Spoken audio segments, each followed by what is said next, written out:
go time. You got it. I'm down. It's just you can't see it. Like there's no. wait, no, let me sit down. Press the. I'm assuming one of the volume buttons might start it. You know what I'm talking about? Or do you do it with like the Apple TV thing? I think you locked in. That's all good. Shout out to Ash Bar again. We'll let her know how much we miss her. I really don't know how she made us do that. Checking connection. Oh, it's starting. Hold up. It's starting. Where's the Wi-Fi? Woo! We wrote that shit downstairs. He's a little late. We're okay. Yeah. And here it is.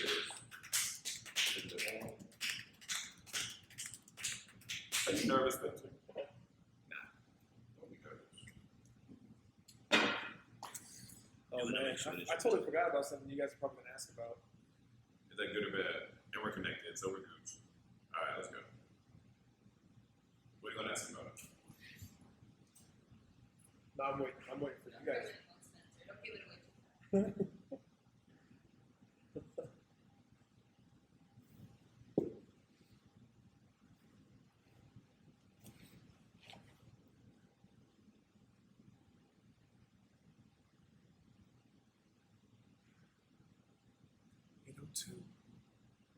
Two.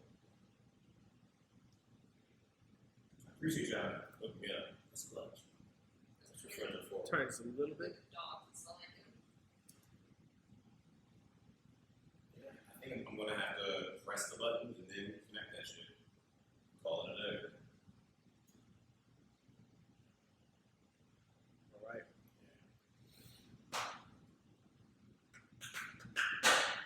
Checking connection. Should be good. Here we go. Gooch. 2. Gucci. Make sure these shit's all the way up. What's up, everybody? What's happening? How y'all doing? Sorry for the wait. I want to know if I can hear We it before live. we get it We like live, baby. Yeah. going. Oh my gosh, Lauren. Let's see if I Ellis. can hit it before we can get going. My girl Lauren. What's up? Lauren's a trainer. She's a trainer at Barry's. No. She's dope. She also lives here. She what? Oh, hey, Kayla. Hold on, your time out. I'm trying to get Kayla to tune in for a minute. I say you gonna be on the show. She makes sure she here. Okay. I got something for that. I know. I told him. We letting it get warm. Can y'all hear us clearly? She said, "You're in my apartment." Can y'all hear us clearly?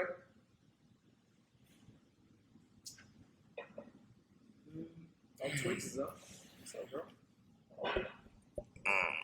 Checking this out. Yeah.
All the good shit I said.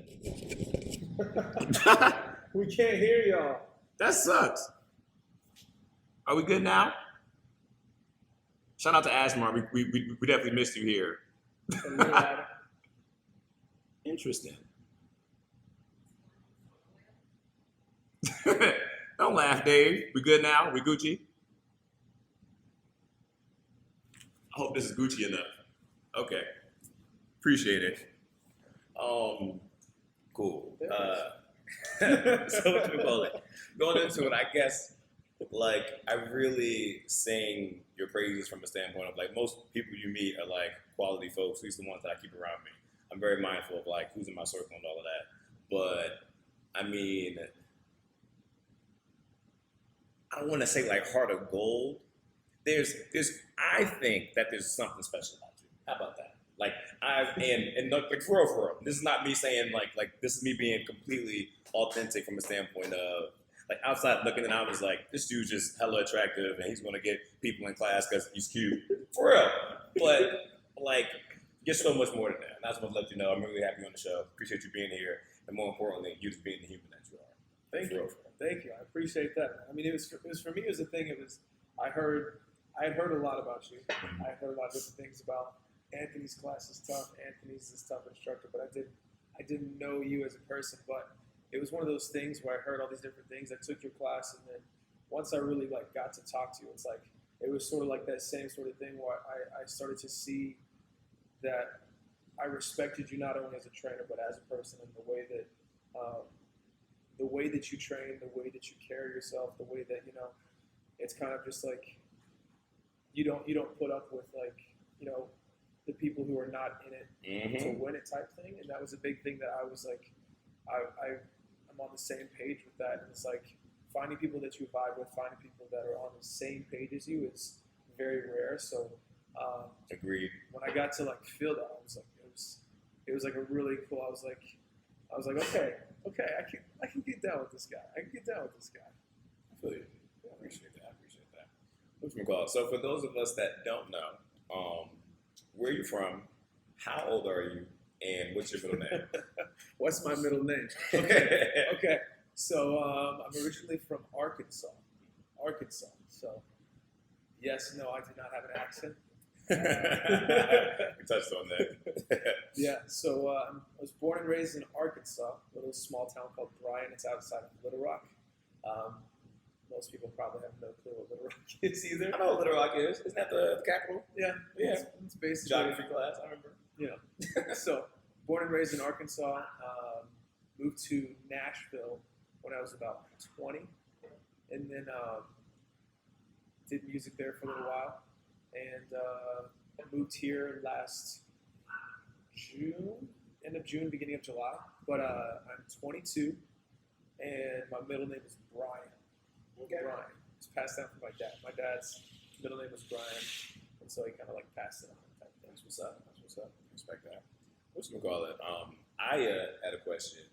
She wanted to know if you were single. Am I single? Well, recently that has changed. See, this is when you have money in the budget, you get some crazy ass sound effects in. You're like, oh damn! Like, you know what I'm saying? Like that would be clutch. So like, just think about that right now. That's what's happening. Old school Batman words. You feel me? Okay. Yeah. So that's what's up. I have someone that I'm talking to. That's what's up. That I've locked it down. Yeah. And so things are good. Things are fun. She's in the fitness industry as well, so it's. I actually know connect on that though. Who she is. I kind of knew going into it what the answer would be. She's a dope ass human too. I totally co-sign. Next questions. Actually, do you have my list of questions? It's like 20 of them. What you got? Let's It's see. a lot of them. Oh, this is long. It's double-sided. Now it's double-sided. Page of questions. It's double-sided. Just in case you ain't know, it's double-sided. You mentioned your music. One of your, I was going to call her a writer, but one of your followers reached out to me and she said, her name is Abby Harvey. She said, are you still working on your music? Any projects in the near future? And also wanted to know how you ended up teaching fitness classes. Wow, that's a lot. Yeah, so I'm still working on music. I still write stuff on my own. I actually have a trip planned in the third week of August. I'm going to Nashville, and I'm going to record like an EP type thing. Yeah. And so, yeah, it's going to be fun. It's going to be interesting. And then I got into fitness classes. Basically, I was living in Nashville, and Barry's. They have a Barry's in Nashville. And that's where I got. We might have to have that. I know. Listen, Jen, I'm right on your wave. let's take some time with that. Let's take some time. Jen asked if he'll be singing something for us, if y'all was wondering. Go ahead. Yeah, there's a Berries in Nashville. I kind of got connected with that. It was like it's like kind of like a different connecting story. So my whole journey into fitness was like totally different than like how most people probably expect it to be. It was kind of a thing that fitness became more of a thing to take me out of a kind of unhappy place I was in life, I guess. So it was like I was in a place in life where it was more so like a lot of different things that just kind of like hit me at the same time. And Now, before you continue, I do want to encourage you to be vulnerable and to share that part of your story, even though it might make you uncomfortable. But it's one of those things where I feel like when you share the trials and tribulations that you go through, it allows everyone else to connect, and then people can like be inspired by how you overcame. Because there's a lot of folks that might be in a very similar situation, they just don't view it that way. So if they can view what they're going through as a positive, as an opportunity to improve themselves, that's definitely the way I want to take it. Absolutely. I mean, for me, it's like still to this day, fitness is not a thing that I would claim to know everything about. I know there are a million people in the world that know so much more than I do about fitness, and but my ultimate goal from the beginning of this has just been to really be able to take to people fitness like in the same aspect it was to me. So I was in a place in life. I was signed with a label. I was dating this girl. We had dated for almost 2 years. It was like a lot of things started happening. Got out of this relationship with this girl that I've been dating. The label that I was with ended up taking like 80% of the profit that I had made, and I was living in Nashville. Moved back to Arkansas, and at that point, it was kind of like I needed something to, almost like in a way, feel like I had a sense of accomplishment. So it's like what it became. I got a membership at Planet Fitness, and it's like super cheap. Yeah, $10. $10. You get pizza once a week for free. I know about that. That's true. I didn't do the pizza. It became a thing where it was like, fitness was the thing that kind of like gave me that sense of accomplishment every single day. So music was what I was doing full time when I lived in Nashville. Whenever that was kind of like taken away, it became a thing where it was like, okay, what's the next step? You know, and I was living at home, basically just trying to figure out what the next step was, and going to the gym, working out, it gave me that sense of accomplishment, and it boosted my confidence every single time, so that I would leave or finish the day feeling like I had done something. Yeah. Because it's like I feel like, I don't know if I'm the only one or if, I was about to say, actually, so my whole thing is, I wanted to wait to save you or interject because I feel as though fitness for me was that as well, from a standpoint of, when I first got into fitness, I spoke on it a little bit. The reason why I did it was because my girlfriend at the time and my best friend at the time both told me that my homeboy said if my legs weren't a chick, they'd be hot. And then my girlfriend told me that she wanted my legs. And I was just like, I can't walk around being a hot chick. It's like, for real. I was really upset about it. Devastated. I was like the same height, but like 140 pounds. I was like thin. And, but fast forward, there was a time between undergrad and grad school where I was put in a situation where I was forced to take a year off. And for that year, I was lost. My undergraduate degree didn't qualify me to get any job. My undergraduate degree was pretty much like a bachelor's of science and like nothing special. Like I wasn't, like I couldn't walk in it, like for real. Like I couldn't, it literally took me nowhere. I was like, damn, like at least with business or communications, there was an outlet that was not what was happening. Yeah. So fitness became my escape. Like nothing else was going the way I wanted it to.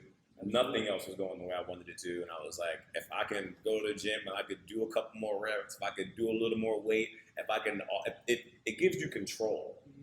It gives you something that you know is working for you.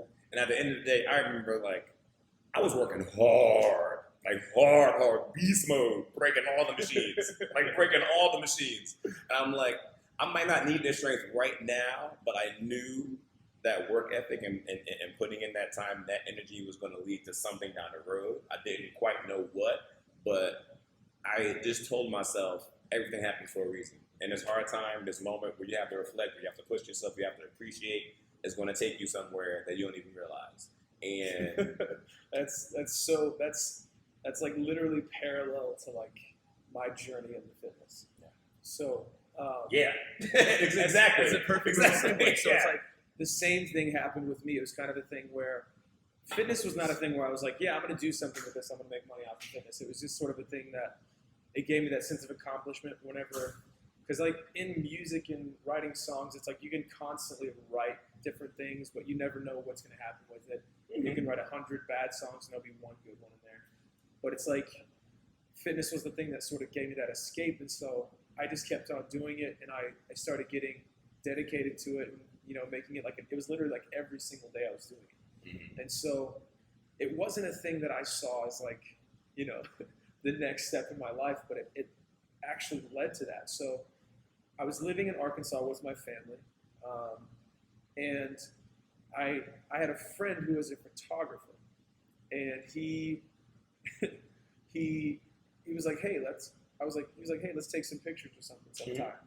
Which he is an amazing photographer, and he takes all kinds of pictures. And now. this was before Wilhelmina. Absolutely, yeah. Mm-hmm. I had no experience in any of that, and so we took some pictures, and he emailed them to me. Mm-hmm. Rewind back, I did some stuff.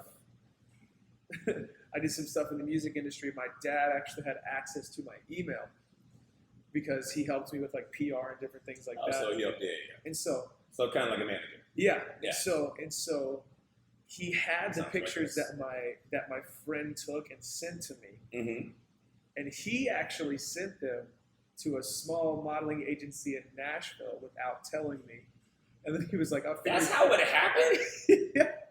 It was not a thing where I was like, yeah, I want to do this. My dad sent it to an agency in Nashville, and was like, I figured, what can it hurt? I'm like, I have no idea what to do with this. I had never done anything with it.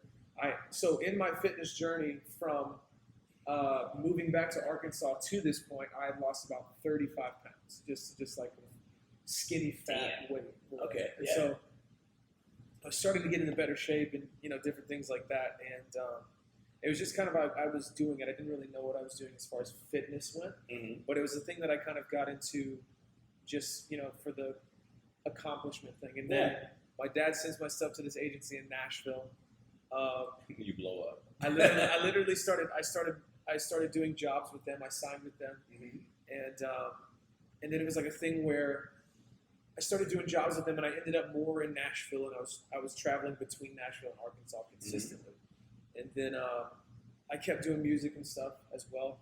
And then I did a photo shoot with this girl who was a Barry's instructor, and You know her name? Give her a shout out. yeah, Haley. I mean, she's hard to miss. She has like 250,000 followers on Instagram or something like that. Her classes sell out? Oh, you know what? I just realized I gave you like a window to throw shade unintentionally. So I'm like, mental note as a host, I'm good. She's a good instructor, though. She's the one that like really got me connected with it, though. Sure. She's like, she was like, hey, you should come take my class sometime. So I came and I took her class, and I started taking her more and Mm-hmm. more and more while I was in Nashville. And then I actually was planning to move back to Nashville, Mm-hmm. and got I was about to like move back, and I was about to work the front desk at Barry's. Mm-hmm. Just Like easier way into it? basically so I could like just take free classes. Yeah. That's just what I saw it as. I was like, I was going to do this stuff with the modeling agency, do music, and then work the front desk to have like a consistent income and things like that. Because real quick to note on something, if you're trying to like have like big goals, you can't skip out on the tough parts where you're grinding through it. Preach. Like Preach. people that are trying to like do Preach. it, it's like you got to grind. Mayonnaise every sandwiches? aspect. You gotta know about the mayonnaise. You gotta, yes. Exactly. Preach. And so like I was trying to figure out something to do, Uh-huh. and I was about to do that. I was about to work the front desk in Barry's and move back to Nashville, and then Hold on now. Before I cut you off, I got a lot of questions for you.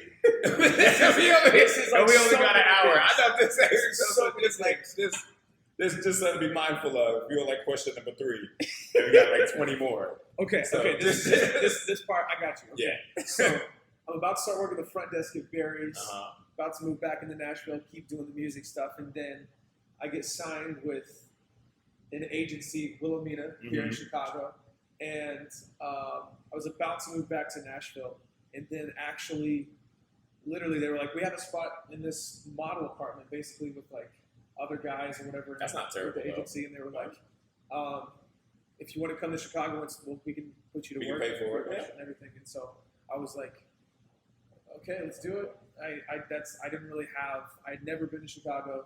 Came straight here, started doing just like sporadic jobs, Mhm. and then it was a thing where I was here for a little while. And I was grinding. I worked the front desk at different like fitness places. I did like It's getting it done. all different kinds of things, just trying to like make it happen. Because actually, with the apartment, it's like we had to pay a rate for it, Mm-hmm. and they would pull it from our checks. So it's like I wasn't. Oh, making, so it wasn't free. I wasn't like making that much, Yeah. hardly anything. Yeah. And so They it were was like, taking it. Yeah. it took a little bit of time for me to start like really making money, and so like it started to like beat me down a little bit. So I actually decided I was going to move back home, and then I was going to go to Nashville. I planned my flight back home, and then Antonio, who's he's actually the franchise owner for Barry's Nashville, was Mhm. here in Chicago. Ran into him. He's like, Barry's coming to Chicago. I think I knew ish. Like I'm familiar with that time. So I remember like it was almost simultaneous when Soul had just gotten here too. Go ahead.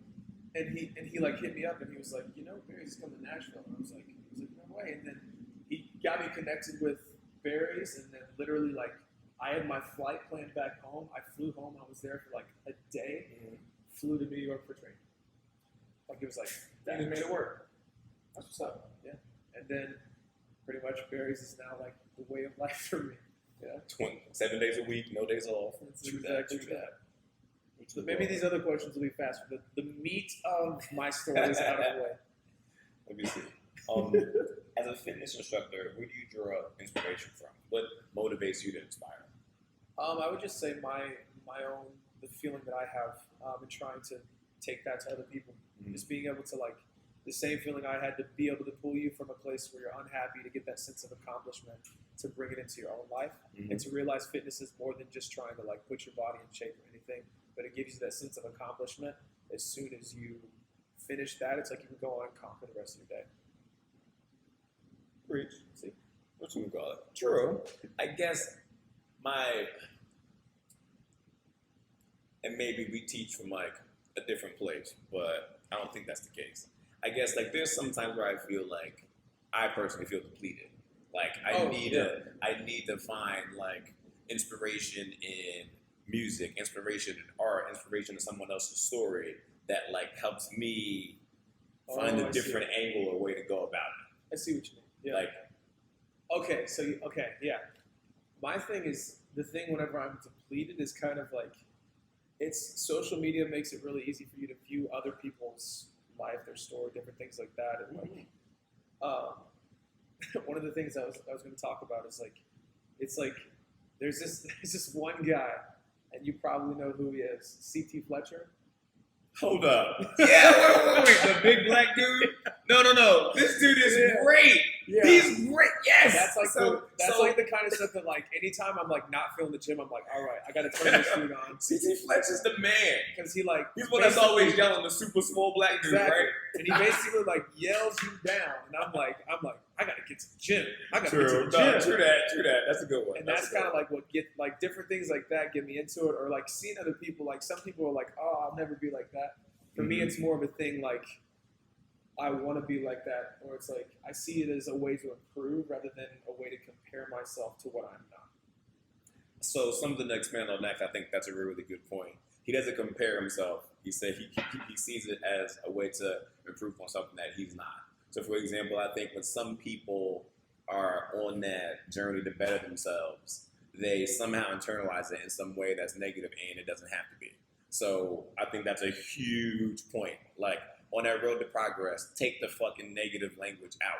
Like it's okay for shit to be hard. It's okay for you not to be perfect. You don't work out to be perfect, and if you do, you're fucking crazy. That's not healthy. Just being 1,000 is one of those things where like you're just that mindset of there's something else that I can work on.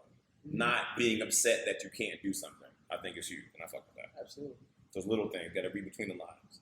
I was actually going to ask you that too about the whole thing. Whenever you feel depleted, different things like that. What is it that? Mine is I like to draw it from a number of different places.